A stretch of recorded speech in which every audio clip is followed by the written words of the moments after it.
I've put together this rather impractical form to illustrate an aspect of HTML that's easy to forget if you use Dreamweaver's Insert panel to build forms. Let's just open Split View. Each form element is created using the input tag. What makes them look different is the type attribute. So for a text input element, its type equals text. The password element uses password, and the checkbox has a type equals checkbox, and so on. HTML5 has inherited all these input types from HTML4.0.1 and XHTML.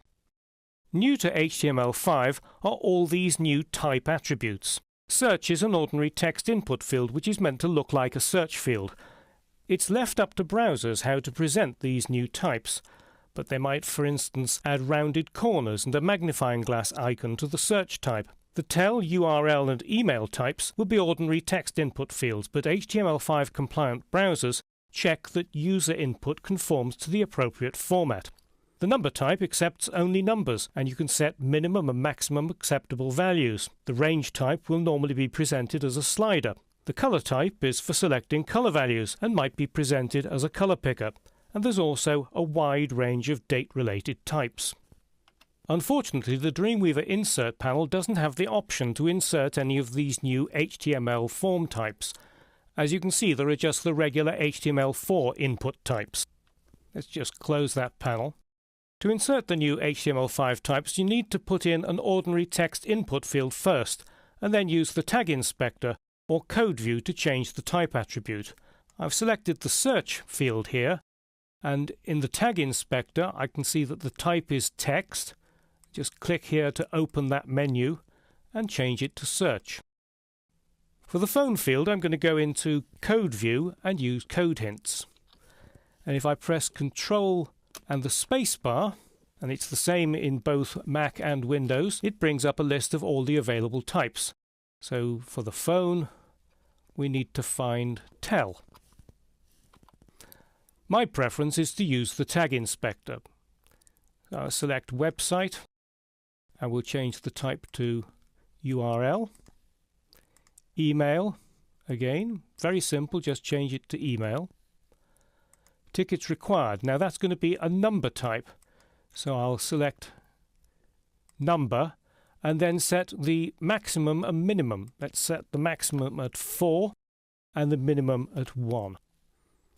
Rating, I'll make that a range type, so it'll become a slider. And color, I'll make a color type.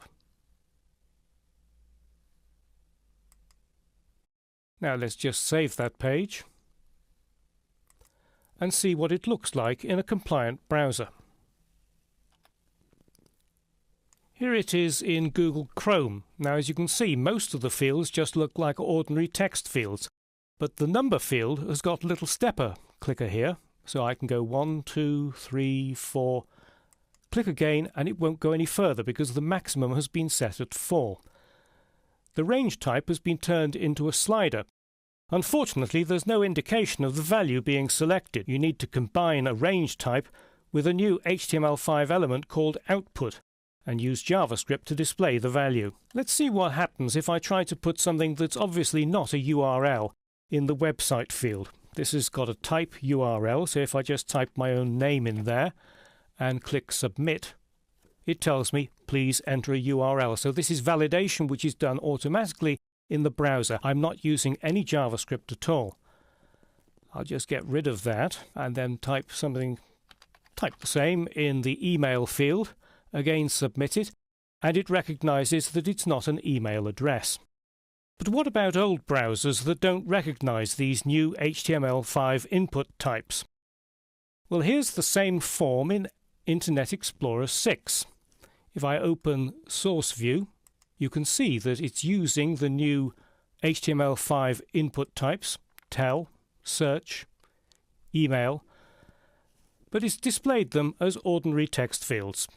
So it's perfectly safe to adopt HTML5 form input fields without worrying about older browsers.